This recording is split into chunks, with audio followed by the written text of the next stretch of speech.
Olá, eu me chamo Matheus Seide Dornelles e eu vou apresentar hoje, juntamente com meus colegas Max Krapf Costa e Pedro Bel Santos, o trabalho sobre ensaio de nanodureza para a disciplina de ensaio dos materiais metalúrgicos do programa de pós-graduação em Direito de Minas, Metalúrgica e Materiais da Universidade Federal do Rio Grande do Sul.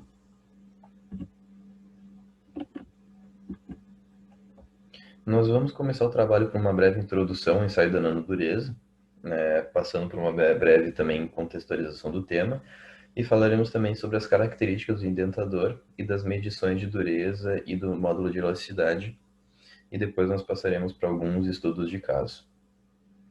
O método de indentação foi realizado inicialmente por Brinell no início do século XX, e durante as duas últimas décadas ele estendeu seu campo de utilização para uma escala nanométrica. Isso aconteceu devido aos avanços e desenvolvimentos de novas tecnologias e equipamentos que são capazes de fornecer medições contínuas de carga e deslocamento do indentador durante os processos. A nanoindentação ela é uma técnica que registra no próprio equipamento a profundidade da penetração de um penetrador em um corpo de prova. Essas informações, obtidas juntamente com algumas informações das cargas aplicadas, elas vão nos fornecer a área de contato e os valores da dureza daquele material posto à prova. Os resultados desse ensaio eles vão gerar uma curva de deslocamento que vão nos fornecer principalmente o módulo de elasticidade e a dureza do material. Assim como o módulo de elasticidade e a dureza, o índice de endurecimento por deformação, a tenacidade da fratura, resistência ao escoamento e tensão residual são outras propriedades mecânicas que a gente também vai obter a partir dessa curva de carga por deslocamento. Agora nós vamos falar um pouquinho sobre o indentador. O indentador Berkovich de 3 lados é o indentador mais comumente utilizado nos ensaios de nanodureza, já que a sua produção é de alta precisão. Então, muitos erros nos resultados dos testes de indentação que seriam provenientes da geometria do indentador, eles podem ser desconsiderados ou negligenciados. O raio ideal para a ponta desse indentador Berkovich ele seria infinitamente agudo, mas essa geometria ela seria impossível de ser alcançada na prática, só seria alcançada na teoria. Então, assim, o raio da ponta de um penetrador Berkovich ele varia entre 50 a 150 nanômetros.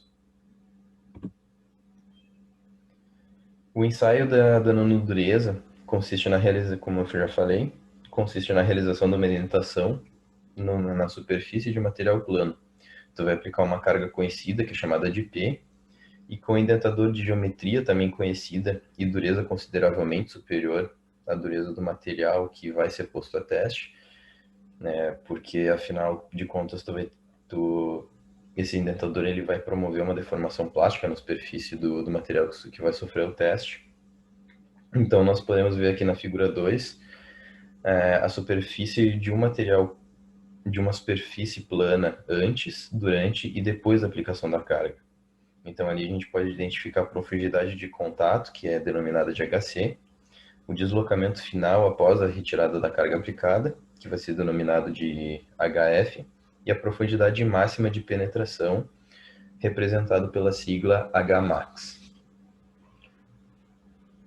Quando acontece a retirada da carga aplicada, vai acontecer também o retorno elástico, que é um comportamento da superfície do material, e vai permanecer ainda a deformação residual.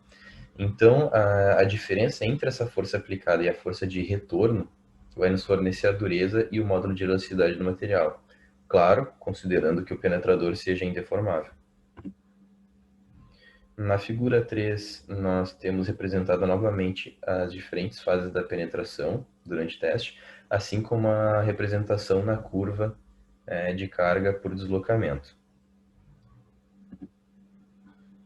A nanodureza é definida como a carga de aplicação dividida pela área de contato entre o indentador e a superfície. Já o módulo de elasticidade vai ser obtido através do cálculo da rigidez de contato inicial, ou seja, a inclinação inicial da curva que nós mostramos no slide anterior, E a rigidez de contato inicial ela vai ser representada pela letra S, tanto na fórmula desse slide, quanto na curva de carga por deslocamento. O módulo de elasticidade reduzido ele vai ser uma relação entre os módulos de elasticidade e os coeficientes de Poisson, tanto da amostra quanto do penetrador. Ou seja, ele vai levar em conta as características de todos os materiais envolvidos no processo. Para te poder calcular os módulos de elasticidade da superfície do penetrador e o módulo de elasticidade reduzido, a rigidez de contato é representado pela letra S, e a área projetada de contato vão ser determinadas por aquela curva de carga por deslocamento. Porém, alguns autores ainda apontam que a curva de carga-deslocamento ela não possui uma linearidade bem definida. Então, nós deveríamos adicionar alguns coeficientes de ajuste no cálculo de carga e da rigidez de contato. Esses coeficientes de correção, eles são obtidos de forma empírica e vão ser utilizados para o cálculo da rigidez de contato e da carga aplicada também. Existe também um outro modo de medição de dureza que vale a citação aqui, que é o módulo de medição de rigidez contínua, conhecido pela sigla CSM, que é realizado com a imposição de um sinal sinusoidal, que é variável no tompo de um sinal DC, que vai acionar o movimento do penetrador.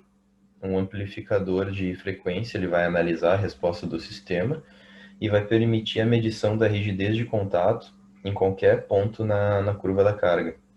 Então, essa técnica ela é interessante porque ela vai viabilizar a obtenção de medições contínuas das propriedades mecânicas de material sem a necessidade de aplicação de ciclos de carga e descarga. Bom, falando dos estudos de caso e de artigos que utilizam a indentação como sua principal fonte de análise de resultados, o primeiro artigo é sobre um filme fino da liga magnésio-boro, que apresenta uma microestrutura nanocristalina ultra fina e que visa a obtenção de ligas de magnésio-boro com alta dureza e mantendo uma boa ductilidade. Nos processos convencionais, como a extrusão, são aplicados para aumentar a resistência mecânica de ligas de magnésio, ocasionando a formação de grãos ultrafinos. Contudo, isso tem um limite. Como alternativa, o sistema de magnetron sputtering é capaz de criar uma estrutura nanocristalina uniforme com grãos ultrafinos, possibilitando a liga de magnésio exercer seu total potencial, falando em aumento das propriedades mecânicas por meio do refino de grão.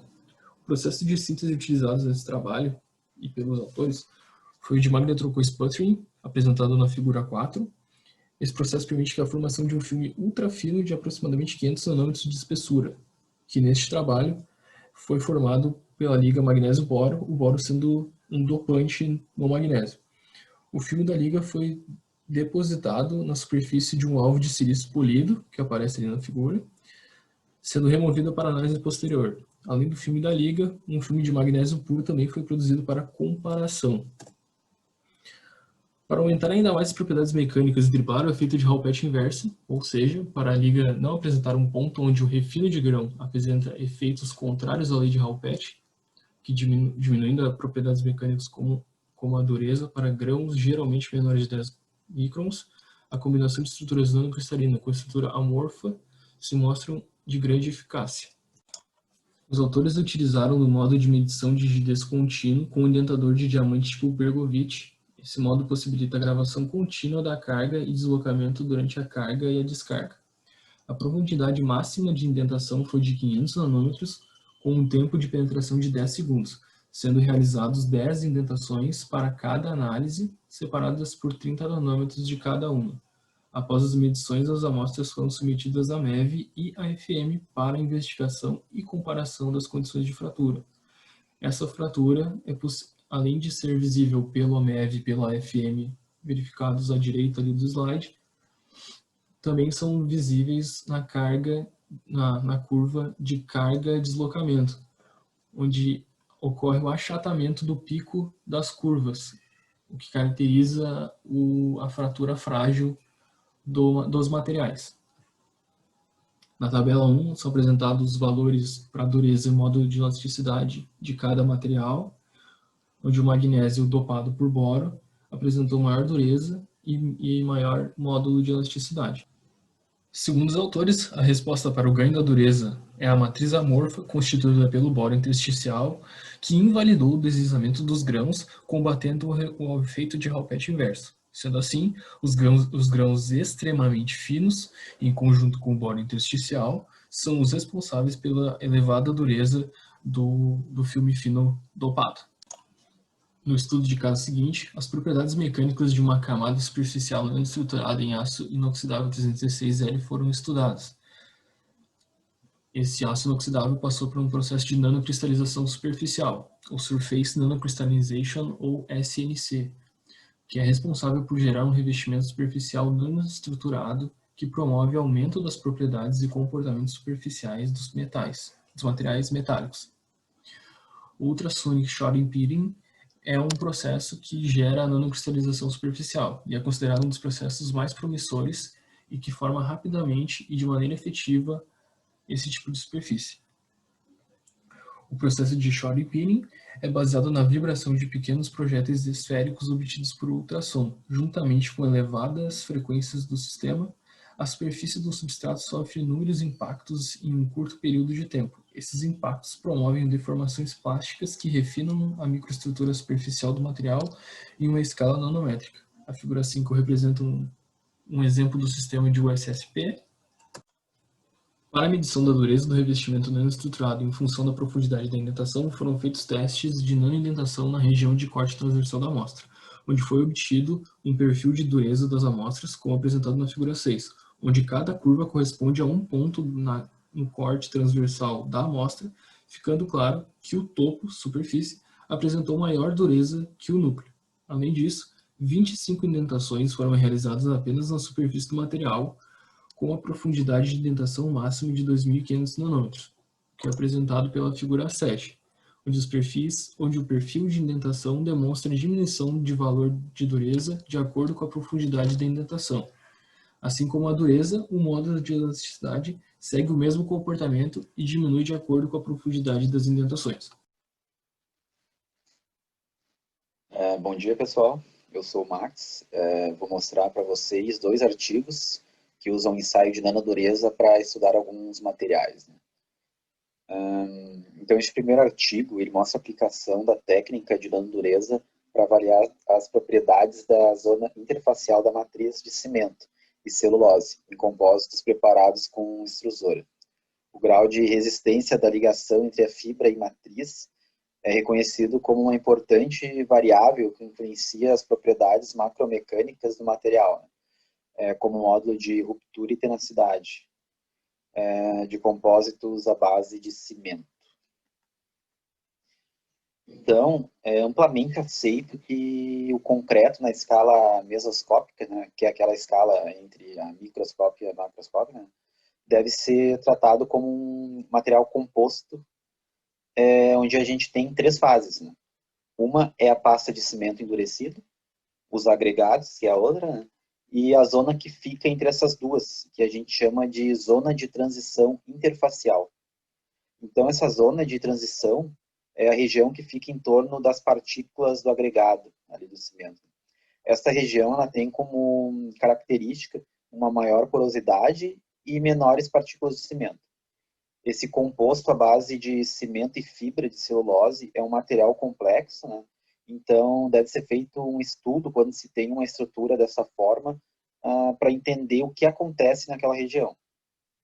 Essas fibras no composto normalmente aumentam a resistência mecânica e a capacidade que o material tem em absorver energia, devido à distribuição das microfissuras nessa região de transição entre as fases. A ligação entre a fibra de celulose e o cimento desempenha um papel importante na transferência de carga da matriz para o esforço, né? Impactando no comportamento mecânico do material de fibrocimento resultante, né? Do material resultante, do material final. A celulose de eucalipto, né, que foi usada no estudo desse artigo, foi fornecida pela Fibria, aqui do Brasil, né? Os compósitos foram moldados, né, depois de pronto, foram moldados em placas de 15 milímetros por 50 milímetros por 200 milímetros. As amostras foram curadas em temperatura ambiente, né, com vapor d'água. Elas foram colocadas dentro de um saco plástico lacrado, né, a 25 graus por 2 dias. E depois disso, né, posteriormente, os corpos de prova foram mantidos em ambientes saturados de vapor de água, em sacos lacrados ainda, né, e colocados numa câmera a 45 graus Celsius por em torno de 5 dias, né, totalizando 7 dias de cura. A nanodureza ela foi realizada em um instrumento com o nome de Agilent G200. Foi utilizado um microscópio óptico para orientação de onde as medições seriam feitas, né? A profundidade da indentação ela deve ser maior que a profundidade dos poros, para que seja eliminado, né, erros, né, da interferência dessa profundidade dos poros, certo? Devido à superfície, né, do material. Então, os testes foram programados para atingir profundidades em torno de 100 a 300 nanômetros. Em algumas regiões chegaram até uma profundidade máxima de 1000 nanômetros. Então, essa questão da profundidade da impressão da marca, ela foi utilizada para que tivéssemos resultados mais confiáveis, né, devido à rugosidade da superfície do material. Foi feita em torno de 20 análises em cada uma das regiões do compósito, né, que eu vou mostrar no próximo slide. Então, na imagem da esquerda, é mostrada as regiões que foram analisadas. O cimento, né, a fibra de celulose, os grãos de anidros e a região de transição entre o cimento e a celulose. O gráfico da direita mostra os resultados do teste de dureza para cada ponto analisado, né, da superfície do material. A gente vê que o módulo de dureza, por exemplo, ele é maior na área da fibra de celulose.